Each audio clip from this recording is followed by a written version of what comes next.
അങ്ങകലെ മലമേലെ എന്റെ സന്നിധാനം, ഇങ്ങിവിടെ താഴ്വരയിൽ എന്നേകാന്ത സഞ്ചാരം.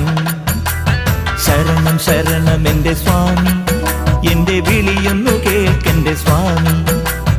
ഇരുമുടിയേൽക്കൂ സ്വാമി, എന്റെ പാദങ്ങൾ നോവുകയല്ലോ. കാടിന്നിരുൾ മുടിയാകെ മലങ്കാറ്റേ തുലയുകയാ. കാട്ടാനകളുടെ മേട്ടി കരിമ്പുലിയുടെ മൂളൽ കേട്ടു.